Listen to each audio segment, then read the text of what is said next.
de Colombia, de Costa Rica, Cuba, no sé si habrá logrado conectarse, ya, Ecuador, España, México, México falta, sí, ahí están, Italia, Paraguay, Paraguay se conectó, ahí están, Estados Unidos, y de Chile, Arica, Iquique, Antofagasta, Copiapó, Melipilla, ahí está Melipilla, está Gonzalo, bien, Valparaíso, Hola, Santiago, hola, San un abrazo.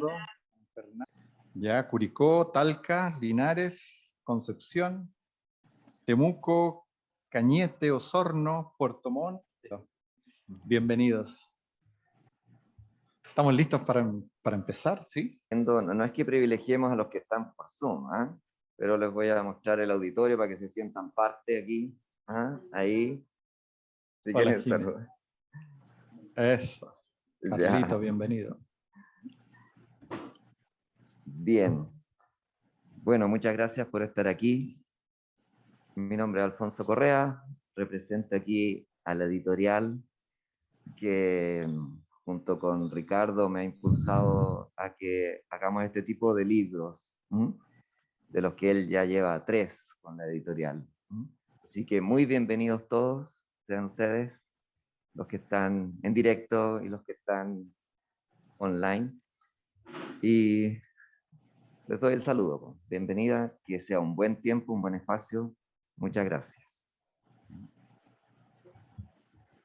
Comenzamos entonces la presentación del libro ¿Por qué sufrir? Un sentido teológico del sufrimiento humano, dándoles a cada uno y cada una un afectuoso saludo y una cariñosa bienvenida.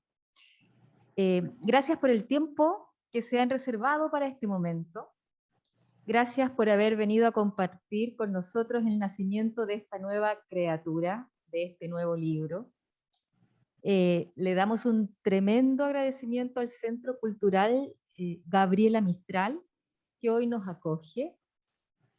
Y por último, le damos las gracias a los muchos saludos que estamos recibiendo a través de las redes sociales, de distintas procedencias, del extranjero, como escucharon, y de regiones.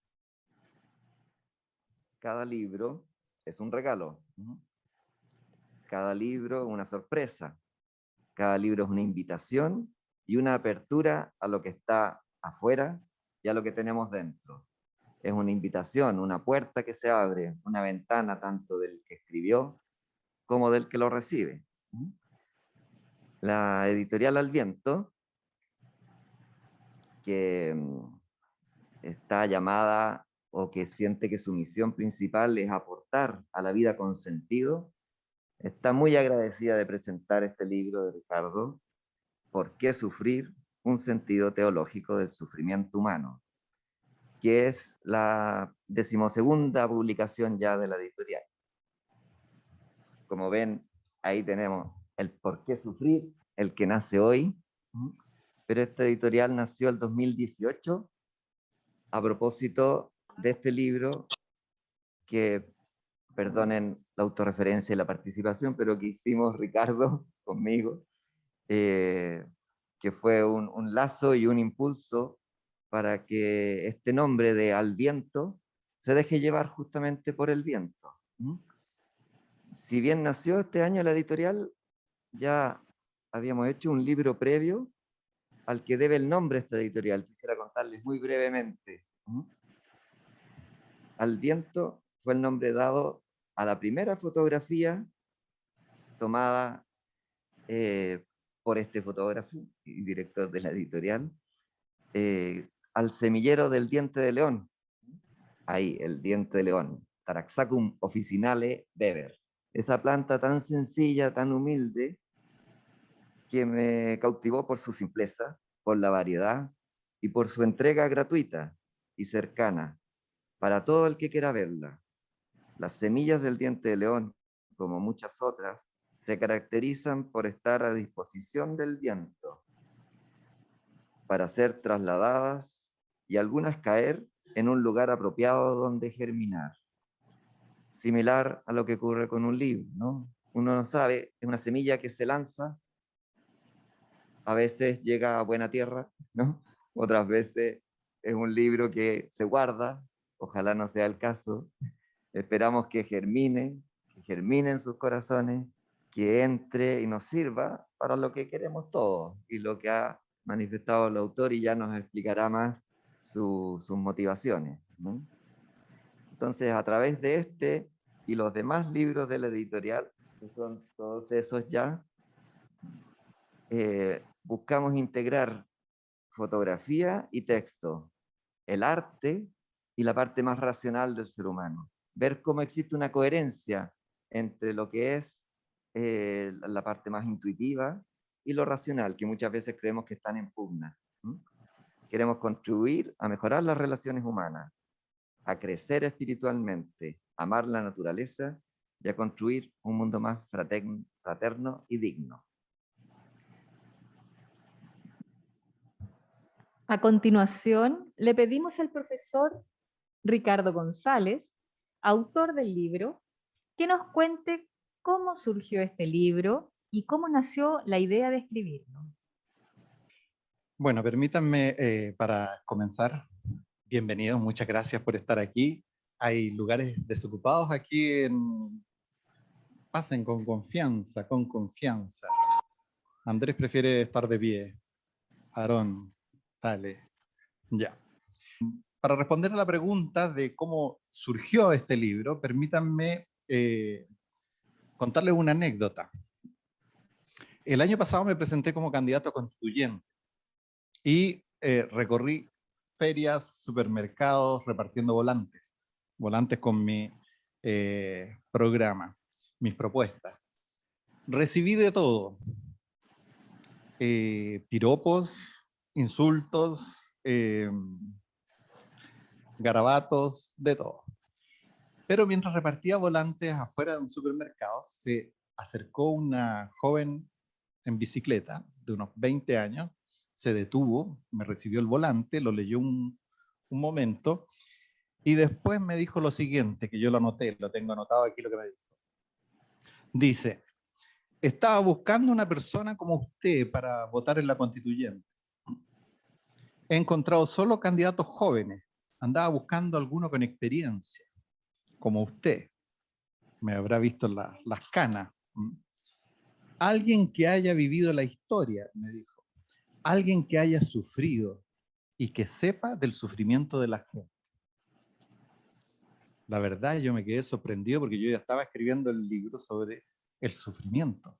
Y me pregunté si realmente he vivido la historia. Sí, he vivido la historia reciente la he vivido.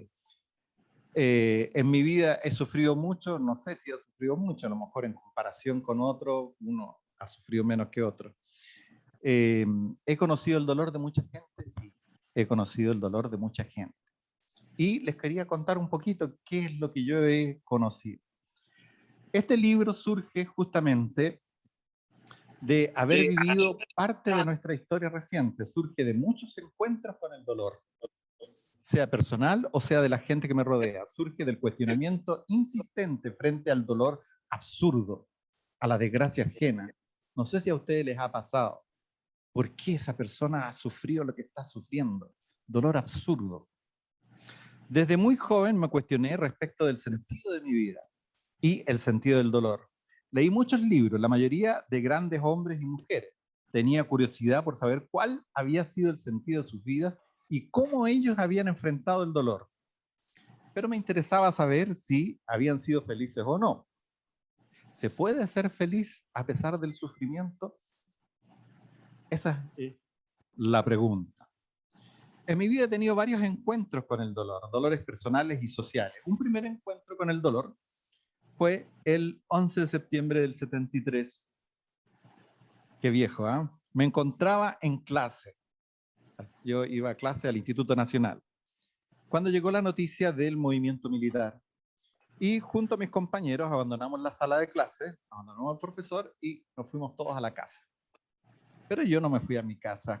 Por mi curiosidad adolescente me fui a La Moneda a ver qué pasaba. Y allí había un señor con una radio a pila, ahí escuchamos los primeros bandos de la Junta Militar, escuchamos el último discurso del presidente Allende en ese momento. Me quedé allí hasta que llegaron los tanques. ¿Mm? Ahí puse un cuadradito rojo en lugar donde estaba yo. ¿Mm? Y empezó una gran balacera. Empezó de los edificios y de los tanques, etc. Ese día hubo muertos, heridos, dolor, sufrimiento. ¿Por qué? ¿Por qué tenían que enfrentarse a muerte hermanos de una misma tierra? ¿Por qué? 2 años después me tocó hacer el servicio militar. Foto en blanco y negro, pero existían las fotos a color. Recuerdo un día que me encontraba de guardia en el Centro de Energía Nuclear de Santiago. Y en una población aledaña hubo una gran pelea callejera y nos llamaron para poner orden. Se detuvo una persona. La trajeron arrastrando por las calles. Le vi su rostro desfigurado por los golpes, hinchado, embarrado, bañado en sangre. Estaba como inconsciente esa persona. Lo dejaron tirado en una esquina de la guardia. Yo quise aliviar ese dolor. Tomé un pañuelo, lo mojé, le limpié las llagas de su rostro, la sangre, el barro. ¿Por qué? ¿Por qué el dolor? ¿Por qué la violencia? ¿Por qué las peleas? Comenzaba a tocar de cerca el dolor y el sufrimiento humano. Terminado el servicio militar, ingresé a la Universidad Católica a estudiar teología. En esos años me tocó viajar a Roma a un congreso internacional.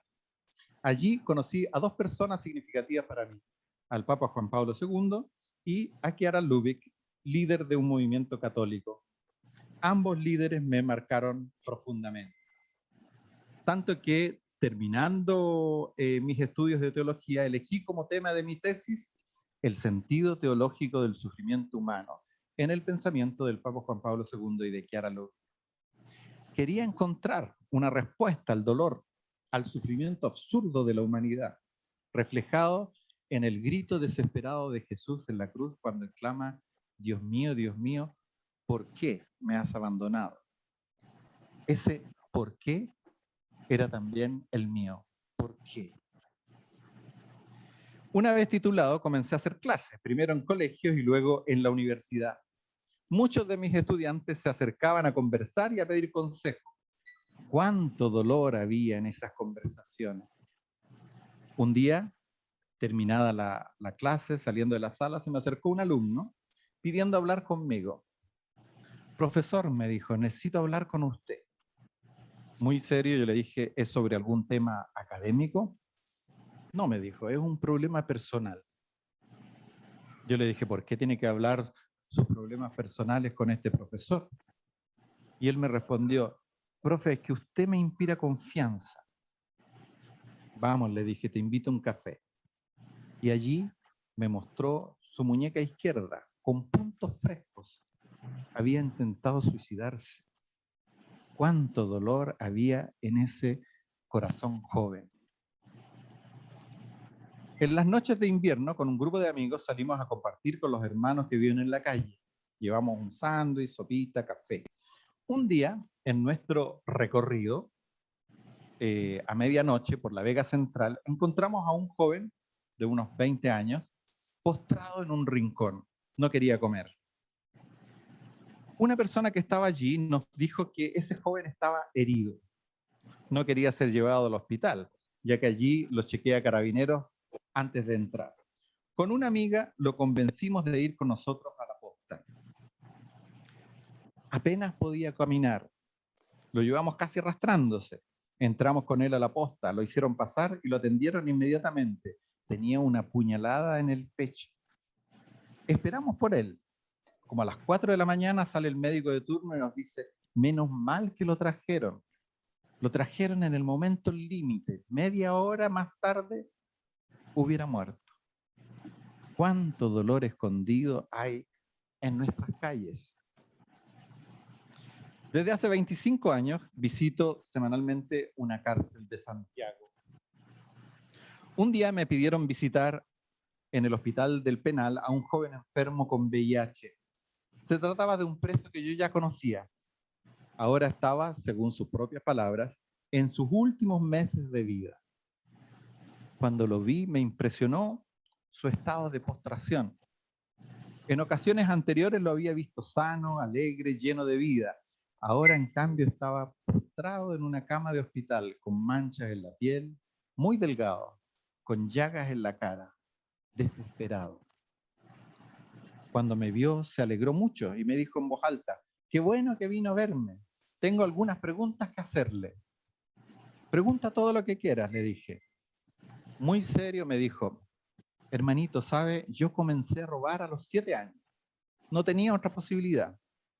Por el robo llegué a las drogas, a los vicios, a mi enfermedad. Ahora mire cómo estoy. El médico ya me dijo que lo mío no tiene vuelta. ¿Por qué? ¿Por qué sufro lo que estoy sufriendo? ¿Es un castigo de Dios? Toda mi vida ha sido así». Y continuó diciendo: «Ayer, cuando vino mi mamá a verme, me peleé con ella, la insulté. Le dije que ella era la culpable de lo que me pasaba, porque ella me trajo al mundo. Ella se fue llorando. ¿Por qué me sucede esto a mí? ¿Es castigo de Dios? ¿Me perdonará Dios por todas las maldades de mi vida? Quiero una respuesta porque estoy desesperado». Sin darnos cuenta, nos pasamos 1 hora conversando.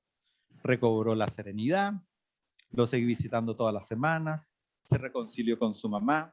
Fue reconfortante verlo de nuevo como el alma de su pieza de hospital.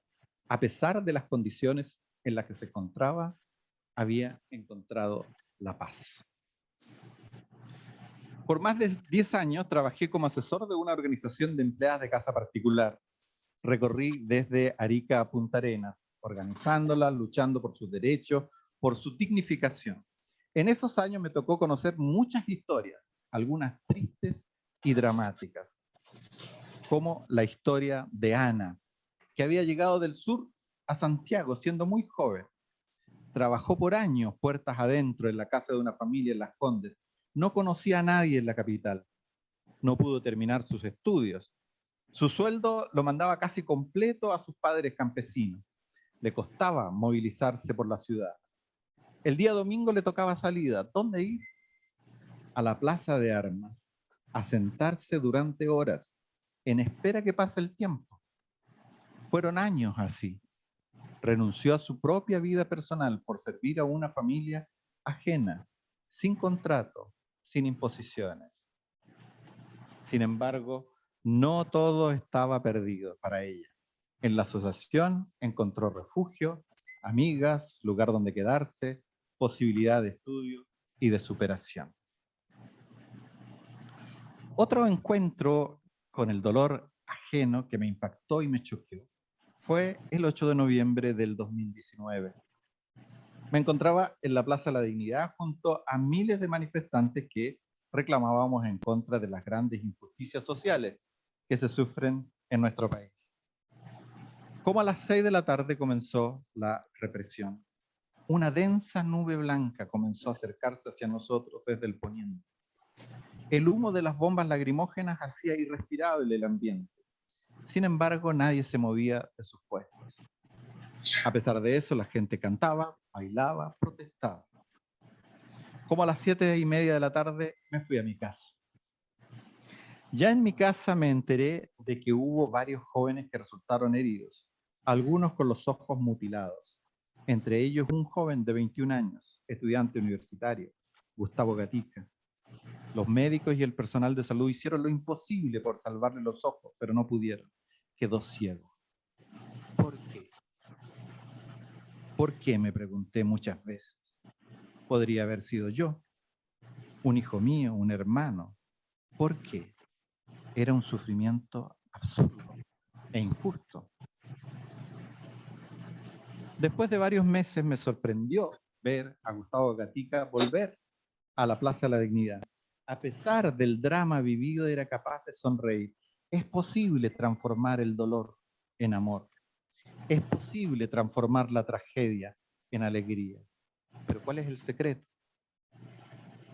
Ese mismo mes, el día 26, una mujer trabajadora fue impactada también por una bomba lacrimógena mientras se dirigía a su trabajo. La bomba le llegó al rostro. Fabiola Campillay quedó ciega y sin sentido del olfato y del gusto. ¿Por qué? Sin embargo, la vida continúa. Y a pesar de todo, en febrero pasado, Fabiola se casó por la iglesia y en marzo asumió como senadora, siendo la primera parlamentaria no vidente de nuestra historia. Frente a tanto sufrimiento absurdo e injusto, he buscado una respuesta. ¿Tiene algún sentido sufrir? Podría tenerlo, depende de nosotros. Sin embargo, para los cristianos, parece que todas las cosas, todo lo que nos sucede tiene algún sentido. Para lograr lo anterior tenemos que interrogar al Creador, aunque para algunos pueda parecer algo inútil y banal, pero el tema es grave y lo amerita. La existencia trágica de millones de personas lo reclama. Tal vez muchos de ustedes, alguno de ustedes no sea creyente o sea indiferente a toda religión. Igual mi invitación a través del libro es conocer una perspectiva distinta sobre el sentido del dolor. Entonces, ¿cómo nació este libro? Este libro nació de la experiencia y de la observación del dolor de miles de personas, dolores absurdos e injustos. Nació del cuestionamiento a Dios en busca de una respuesta al drama del dolor de cada día. Nació del diálogo cotidiano y amistoso con Jesús, definido en la Biblia como el varón de dolores, el que sabe de sufrimiento. Nació del deseo de aportar a la humanidad sufriente, aportar un poco de sentido, un poco de paz, aportar con una idea, una humilde fórmula para transformar todo dolor en amor. Algunas dedicatorias. Dedico este libro a mis queridos hermanos y hermanas, Rolando, Rafael, Rosana, Rodrigo y Robin, quienes en su vida personal, profesional y laboral han sabido acoger y transformar el sufrimiento de muchos en amor por la humanidad. Y también dedico este libro a mis queridas sobrinas, Jonathan, Miel, Maya y Suyay. Representan distintos continentes, quienes con su vida y presencia alegran la familia. Y también este libro está dedicado a quienes han sufrido injustamente por querer un mundo más solidario, más justo y fraterno. En modo especial a Gustavo Gatica y Fabiola Campillay. Muchas gracias.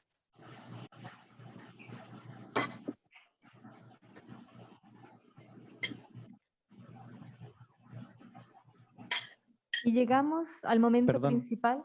Si pudieran pasar los que están de pie, hay lugares aquí, lugares en el centro para que se sienten con confianza. Félix, Bea, bienvenidos. Bienvenido, Oscar, Andrés. Ahí sí, ahí estamos mejor, más cómodos. Perdón, Carol. Como les decía, llegamos al momento principal de nuestra presentación. Les voy a mencionar algunas palabras sobre el presentador de este libro. Él es el profesor Rodrigo García Monge, es teólogo, magíster en Ciencias Bíblicas por el Pontificio Instituto Bíblico de Roma. Ha ejercido la docencia en la Facultad de Teología de la Universidad Católica, en la Universidad Alberto Hurtado y en la Facultad de Derecho de la Universidad de Chile. Entre sus varios escritos y apuntes sobre espiritualidad podemos destacar uno titulado Fe y Dolor. El tema del sufrimiento humano siempre le ha interesado, sobre todo la perspectiva bíblica del mismo. Muchas gracias, profesor, por aceptar nuestra invitación. Bueno, me presentaron ahí, buenas tardes, y gracias también por la invitación, por volver al tema. Es un tema que uno va y viene, ¿no? Va y viene porque tiene que pensarlo, o porque la vida le pega unos hachazos, diversas alturas del cuerpo, y se acuerda del tema, ¿no? Del dolor. No sé quién atribuirse, lo decían de un sacerdote, y decían que, no sé si confesaba mucho, pero el tema es muchos pecados, no dice, mucho dolor. Cuando uno va a confesar, lo que escucha es dolor, no escucha pecado casi. Por eso está bien confesarse, dicen, porque puede, pero para eso no es esencial que sea un sacerdote, puede ser un compañero de camino que escuche lo de cada uno. Bien, Ricardo, en una jugada bien arriesgada, me pidió que presentara el libro. Así que, por los riesgos corres tú, ¿no? Quiero empezar con unos versos de un poema de José Hierro, se llama Alegría. Dice: llegué por el dolor a la alegría. Supe por el dolor que el alma existe.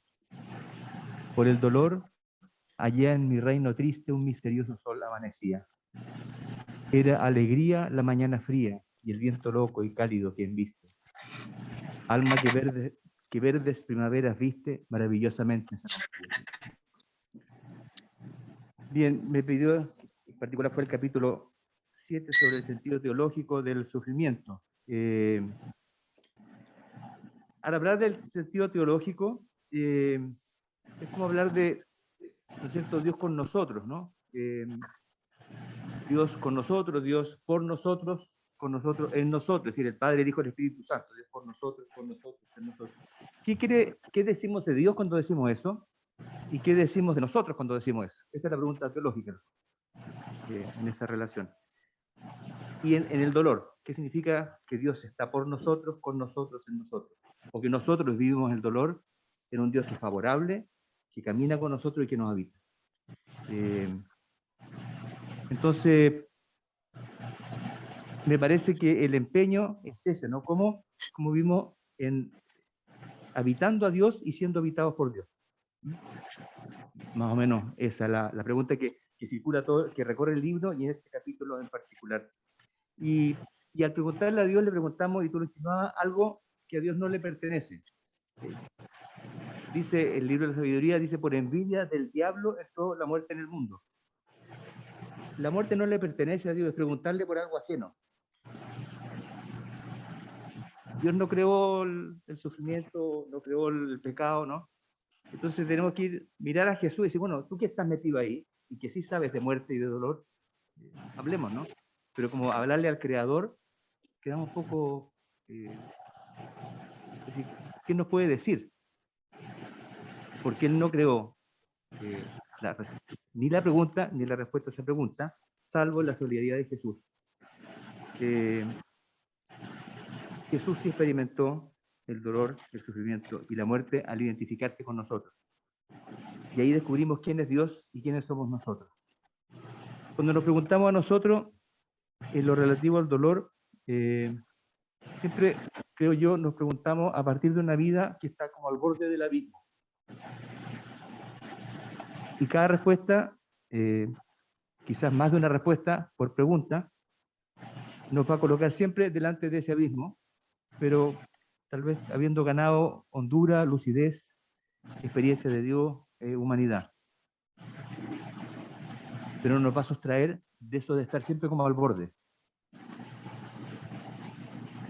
Entonces, nos va a llevar a preguntas algunas veces pacíficas, dolorosamente pacíficas, y otras veces preguntas desgarradas o desgarradoras. En la esperanza de que, no sé si Dios no va a responder, sino que Dios no va a esquivar la mirada. No va a mirar para el lado, así como, no sé qué me preguntáis. Aunque no haya respuesta clara, ¿no? Pero...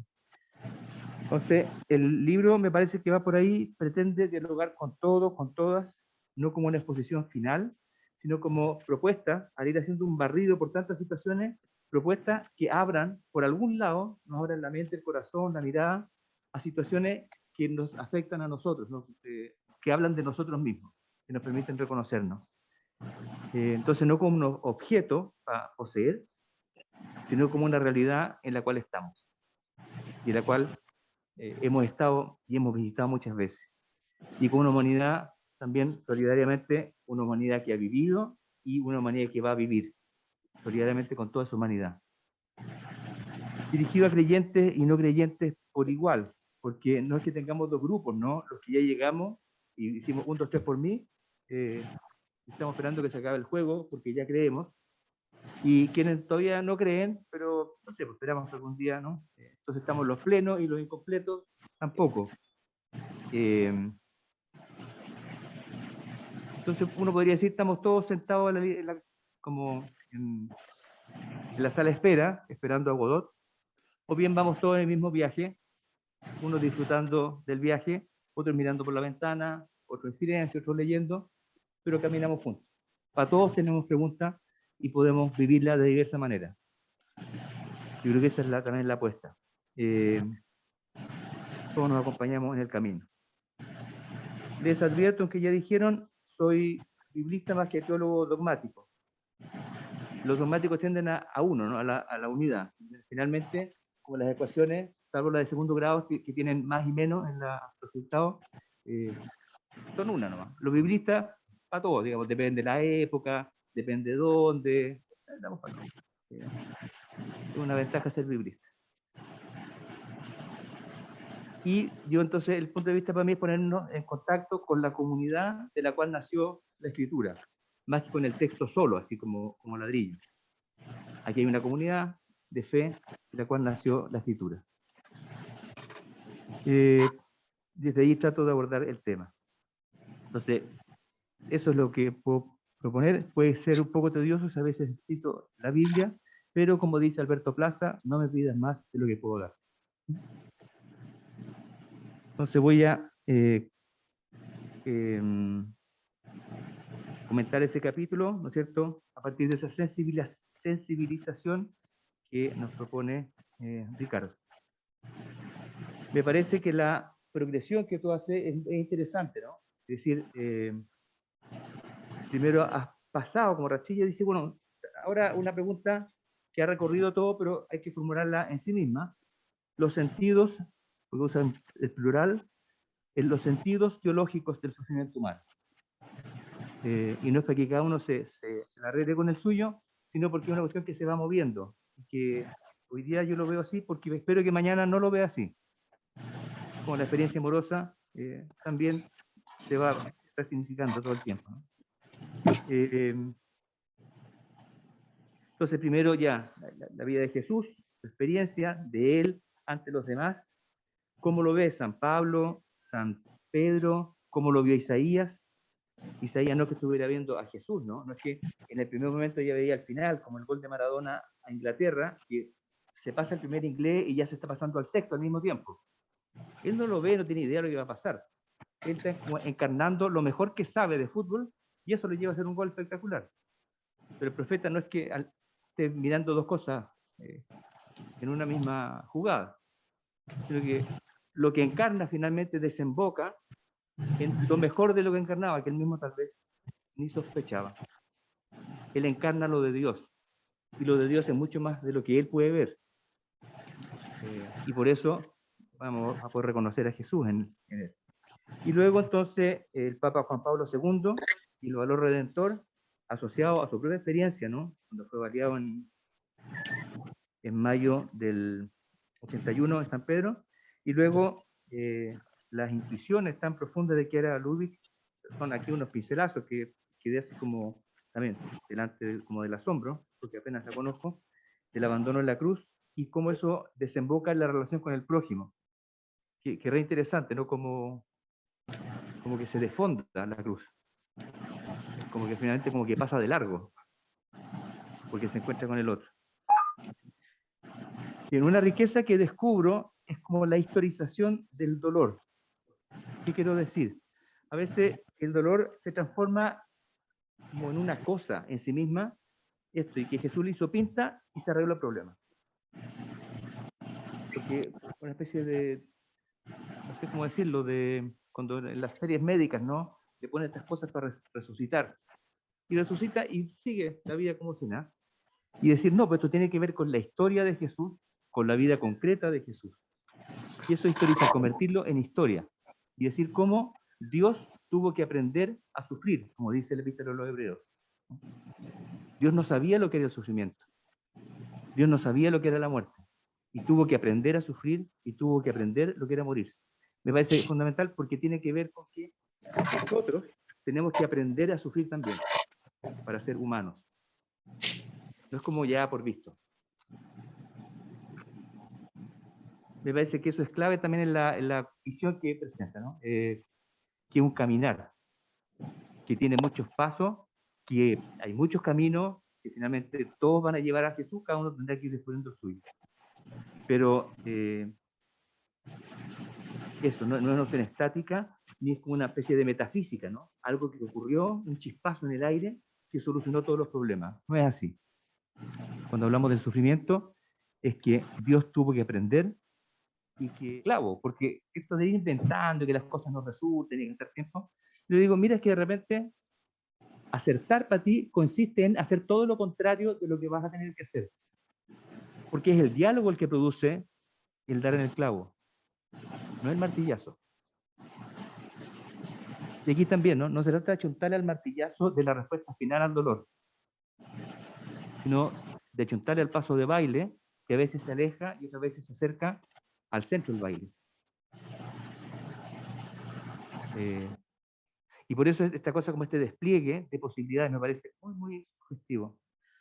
Deshistorizar, en cambio, nos lleva a cosas lamentables como ciertas maneras de ver, por ejemplo, la película La Pasión según Mel Gibson, que no tiene vida de Jesús, no tiene reino de Dios, es como la pasión por sí misma, ¿se fijan? Como que los pobres no entran ahí. ¿Ya? No hay ningún dolor aparte del de Jesús. Entonces el amor al prójimo está un poco de sobra. Lo único que importa es que Jesús sangró. Y sangró mucho y feo. Eso es deshistorizar. Y nos ahorra a nosotros meternos en nuestra vida, repasar nuestra familia de origen, por ejemplo, los dolores que hemos vivido, etc. Bien, entonces la tentación permanente es desmaterializar a Jesús. Los docetas decían que la humanidad de Jesús era aparente, que no era de verdad humano, era solo un Dios disfrazado de humano, como fiesta de disfraces.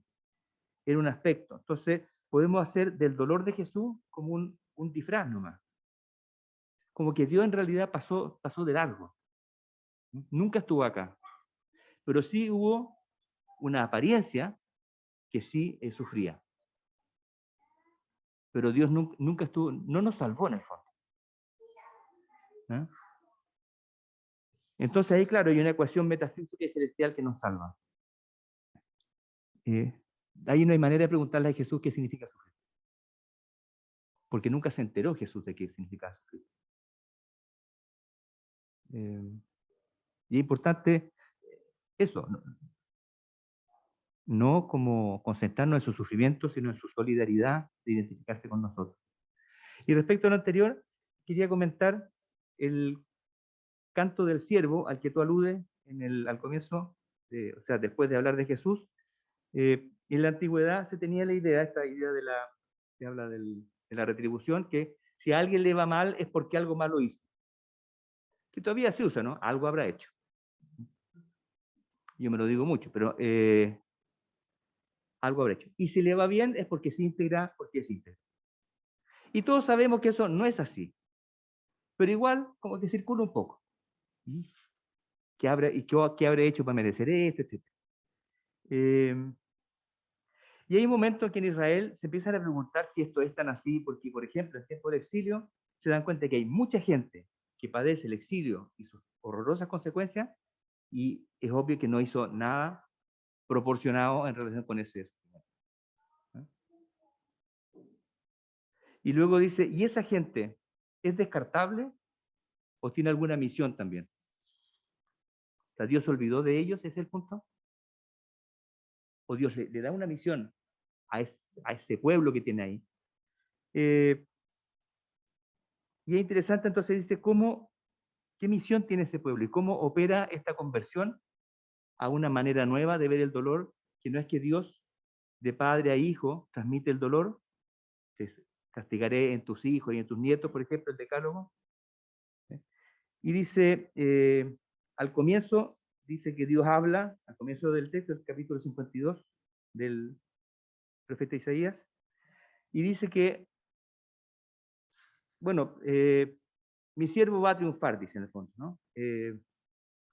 Muchos se asombraron de él, pero verán algo que nadie jamás ha contado, que nadie nunca había oído.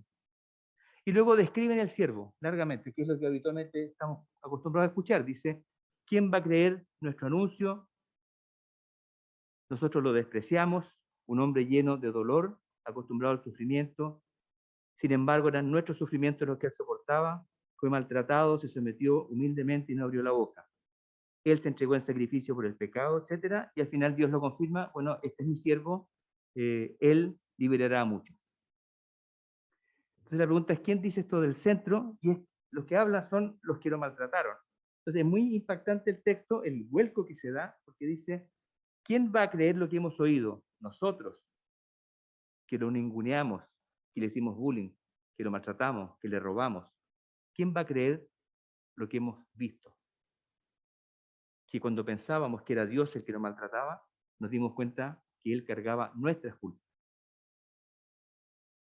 Nos dimos cuenta que Él sufría por nuestros pecados. Nos dimos cuenta que esos sufrimientos eran las heridas que nosotros causábamos. ¿Quién nos va a creer? Y Él es el que nos salvó a nosotros. Entonces, ¿cuál es el sentido del sufrimiento? Que el que no se desquita, por decirlo así, ofreciendo mal por mal, ese salva. Esa salva. Dice, y eso evidentemente después con Jesús se hace obvio, ¿no? Pero no como este amor a la humillación, sino por decir, no voy a hacer lo que me está haciendo. Porque, digamos, no solo descubro un sentido de mi sufrimiento, sino que no te voy a hacer sufrir a ti. O sea, porque el sufrimiento no se hace nomás, porque está fuera de los planes de Dios. Entonces, muy interesante porque finalmente ellos reconocen, dice, Él nos está salvando a nosotros. Entonces hay una pista sobre el sentido del sufrimiento muy interesante porque viene proclamada no por Dios, ¿no? Viene proclamada por los que han causado el sufrimiento. Y la descubren porque dice, ¿por qué no me respondió con la misma moneda? Y yo creo que una pone su pregunta súper honda a nuestra experiencia del dolor, frente a quien nos trata mal, etc. ¿Qué significa defendernos y al mismo tiempo no agredir? O sea, no dañar. Bueno, ese era un punto que me parece, lo quería relacionar con esto de historizar, o sea, que un proceso de conversión, no es una cosa como fija, de ver a Jesús. Jesús también es un proceso, y ante ese Jesús hay un proceso de conversión profundo, desde el interior, desde dentro, que lleva a actuar de otra manera, a entender el sufrimiento de otra manera, a vivirlo de otra manera. Y yo creo que a lo que tú apuntas, ¿no? Que es como ir viendo como proceso el sufrimiento. Entonces hay una misión de conversión del violento también. Entonces no es un nosotros chico, un nosotros muy grande. Y si la entendí bien, pero aquí tengo dudas, la espiritualidad de la unidad de Jesús abandonado de Kerry Lubick tiene algo de eso, ¿no? Del que está abandonado, del que está como oveja muda, de quien está sin defensa, como objeto, finalmente, de la contemplación de la cruz. Como esa relación tan estrecha, que me pareció muy fecunda. O sea, que me quedo dando vuelta. Como que ahí está la gracia y lo gratuito. Porque si no es re fácil que sea una cuestión medio voluntarista, ¿no? Salgo de aquí con las ganas así de transformar el mundo, de las ganas de darle sentido al sufrimiento, cuando en realidad yo transformé el dolor y el sufrimiento en las palabras dolor y sufrimiento, que son otra cosa. Entonces yo tomé la palabra dolor y ahora la transformo por mi esfuerzo, voluntario, no voluntario. Dicen, no, mire, es el dolor de verdad. Ese es el que estamos tratando de tocar, porque ese, desde Jesús, puesto en Jesús, es capaz de transformarnos en amor. Y lo de ella me parece muy interesante, porque transforma nuestras heridas en heridas como sanables y sanadas y sanadoras frente a los demás. Sanadoras para quien se ha vuelto inhumano al dañar y para quien ha sido despojado y despojada de su humanidad. Una invitación a una humanidad nueva donde no habrá llanto ni dolor, porque mutuamente nos hemos enjugado las lágrimas, porque en solidaridad hemos salido al encuentro unos de otros, para empatizar con Cristo abandonado entre unos y otros, ¿sabes? Que eso es lo que nos salva, el amor nos salva. Entonces, la cruz no es algo que sucede entre Cristo y el Padre, ¿no? O mi corazón y Jesús. La cruz es algo que como que circula. Y me pareció eso muy, muy interesante. Porque es algo que pasa entre la Trinidad y la humanidad hecha de mujeres y hombres. Por último, esto del grito de Jesús en la cruz, que me pareció súper novedoso, esto que como que lo normal es pasar rapidito al grito de consuelo, ¿no? Como, ya rápido, rápido. Sí, yo confío en Dios. Ese es como sáltese el ¿por qué me has abandonado? Como si que hubiera que salvar a Dios, ¿no? Porque Dios es tan inseguro que uno no le puede hacer preguntas. Al abuelito déjelo, ya, no. Y decir, no, pues Dios, que hacerle preguntas nomás. Pregúntele. ¿Por qué me abandonado? Pregúntele. Después, al final, vea qué pasa, pero no te saltes la pregunta. ¿Por qué me has abandonado? Detente ahí. Me pareció muy, muy interesante como ponerle freno al tiro, y que también lo dijiste acá, ¿no? Mire, sin detenernos ahí, hay una novela, La historia interminable, en que hay un oráculo muy difícil de pasar y después hay una puerta muy difícil de pasar también. Entonces es tan difícil de pasar la primera puerta que dicen, ¿por qué no la rodeo y paso al tiro a la segunda? Porque para quien no pasa la primera, no existe la segunda. La segunda solo existe para quien atraviese la primera. Y yo creo que esa palabra de consuelo del Salmo 21 no existe para quien no se detiene a hacerse la pregunta. Es un atajo, ¿no? Entonces me parece eso clave, en todo este discurso me parece clave ese punto, ¿no? Como de que la pregunta adquiere fondo.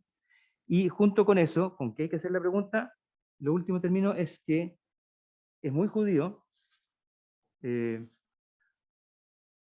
Lo último que hace Jesús es echar la cabeza, no, levanta la cabeza con las pocas fuerzas que le quedan y le dice a Dios cara a cara, ¿por qué me has abandonado?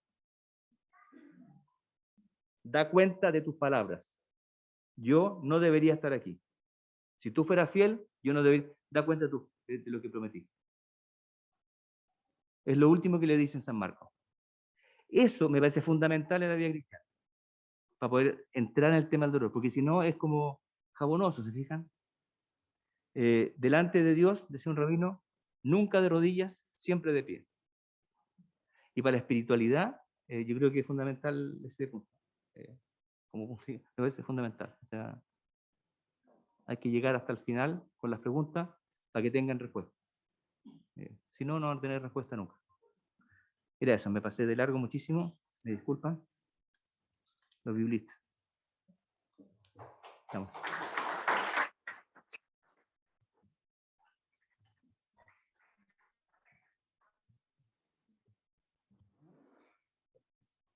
A continuación tendremos un canto y una coreografía afro-haitiana que quiere significar la transformación del dolor en amor, de la muerte en vida.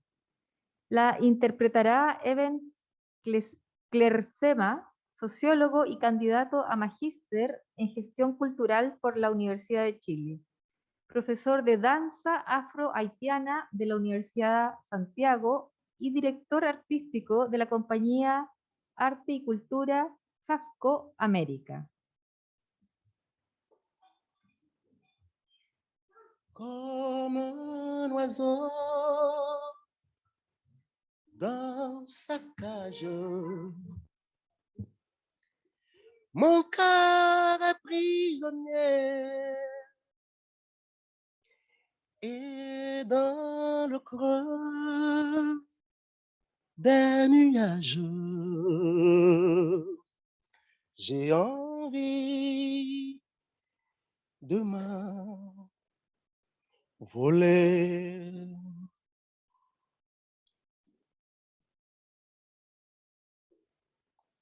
Comme un oiseau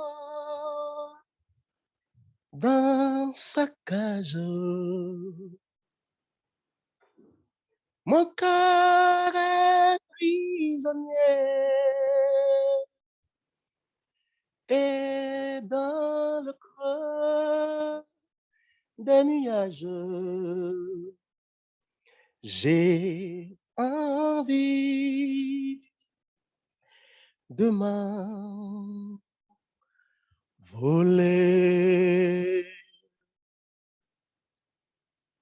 Como un pájaro en su jaula, mi corazón es prisionero.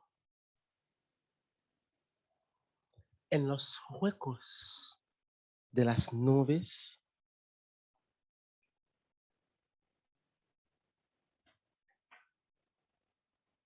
el cielo azul se convierte en mi gran amor. Tengo alas, pero están resguardadas. Espero un día poder volar.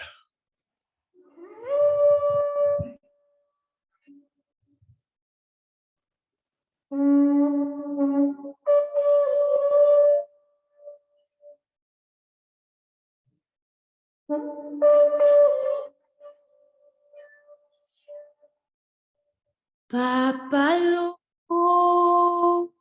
observa, Busanale, Buse papillon a pote novel by a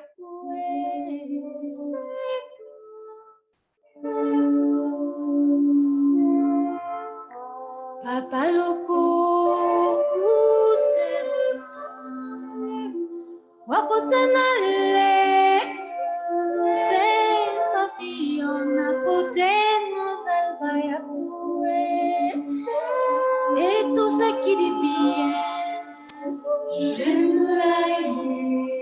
Et tout ce qui dit malo, j'aime la vie. Papa loco, où c'est pas, où poser n'aller.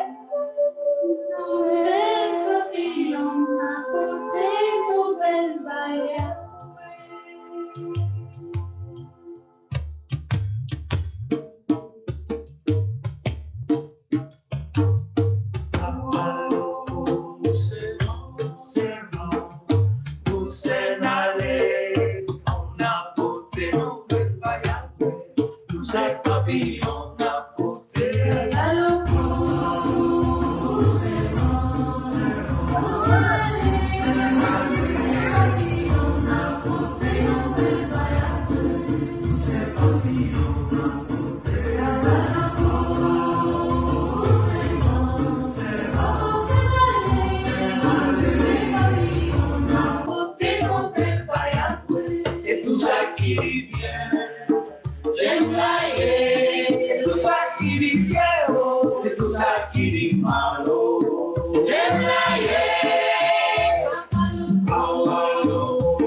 c'est papillon à porter.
Bueno, muchas gracias a Evans por su hermosa coreografía, su canto que quiso expresar la transformación del dolor en amor, ¿verdad? De la muerte en vida. Y estamos finalizando, quería reiterar algunos agradecimientos. Primero, agradecerles a ustedes por haber venido, estoy muy contento. Todos rostros queridos, rostros, personas queridas, así que feliz. Quiero reiterar mi sincero agradecimiento al Centro Cultural Gabriela Mistral por acogernos hoy, de modo especial a Pamela López, Natalie Navarrete, Grace Alegría, al técnico que nos acompaña, Francisco, muchas gracias. Gracias a todos los que hicieron posible este libro por sus testimonios. En el libro hay 10 testimonios de grandes dolores y algunos de esos testimonios están aquí presentes. En el libro están con seudónimo, así que puedo decir sus nombres. Yo veo que está Jimena, muchas gracias por estar aquí. Está Cristóbal, no sé si está Javier por ahí. Javier Zúñiga, ¿no llegó? Muchas gracias. Gracias también, probablemente a lo mejor está conectada por Zoom, a Camila Correa, nuestra talentosa diseñadora, quien está conectada, sí, quien ha sabido transformar un montón de papeles en una obra de arte de un libro. Gracias también, por ahí divisé a mi colega, profesora Rosa Estela, magíster en Teología Bíblica, por sus sugerencias, correcciones, por sus propuestas, sabias recomendaciones. Un gracias especial al doctor aquí, Alfonso Correa, médico psiquiatra, director, fundador de la editorial Al Viento, por su apoyo permanente, generoso en este proyecto. Gracias también a Carol Madariaga, su esposa, por su excelente disposición, por su gran espíritu de servicio. Un gracias grande al profesor Pablo Ramírez, doctor en filosofía, no está, se excusó, por su acompañamiento en el proceso de edición de este libro, por su agudo talento. Él es el filtro de cada página que es escrita. Gracias también a mis amigas Lili Céspedes, Alejandra Letelier, que hoy nos acompañan ahí a la entrada. También está Diego, no sé si alcanzó a recibir al público, por ahí. Muchas gracias. Tomás, que está sacando las fotos, Tomás Correa, estudiante, aparte de fotógrafo, estudiante de medicina. Gracias al profesor Rodrigo García por la presentación del libro, por sus palabras. Gracias al profesor Patricio Jaramillo, que está mi jefe, así que lo nombro, ¿ah? Director del Instituto Escuela de la Fe de la Universidad Finisterra. Gracias por su presencia, su apoyo. También está mi jefa Isabel Gómez ahí vía Zoom, así que un gracias por conectarse. Está el colega ahí Gonzalo Quivira también. Muchas gracias a ellos. Gracias a todos los que han acogido el libro con alegría y gratitud. Aquí yo tendría que presentarle algunas fotos, pero no están. Gracias al cardenal arzobispo de Santiago, Monseñor Celestino Aoz, que me mandó una cartita muy bonita por el libro. Aquí tengo varios obispos, que sería una lista: el arzobispo de Antofagasta, el arzobispo de La Serena, el obispo de San Felipe, el obispo emérito de Rancagua, Monseñor Goiz, el obispo de Punta Arenas. Así que muchas gracias por si alguno de los obispos está conectado. Y también gracias al presidente Boric, que recibió muy contento el libro. Le llamó la atención el título, dijo que lo iba a leer. Vamos, esperemos que lo lea. Pero sobre todo gracias a ustedes que se dieron el tiempo de venir, de estar, de acompañarme. Yo sé que es un sacrificio, día de semana, entonces me alegro de corazón tenerlos aquí. Hay muchos exalumnos, exalumnas mías, colegas, amigos, primas, primos, sobrinos. Un hermano por ahí está, mi cuñada. Gracias a todos los que están conectados. También reitero mi saludo cariñoso a todos los que están conectados ahí. Bruno Barbosa, que está desde Italia, desde Roma. Exalumno ahí, Bruno. Rafael es mi hermano, que está desde San Francisco. Catalina Solís desde Osorno. Rolando desde Hawái. Jovita Báez está ahí desde Arica. Jovita y Sabina desde Arica y arriba, sí. Eso. Carlos Bocha desde Mendoza, ¿sí? Aldo Fabre, de Brasil, ya. ¿Quién más? Bueno, los del seminario no, son un grupo, los del seminario, un seminario que está en Ecuador. Entonces, y la Rosanita, mi hermana querida, ahí desde Kona, Hawái, están conectados. Muchas gracias entonces.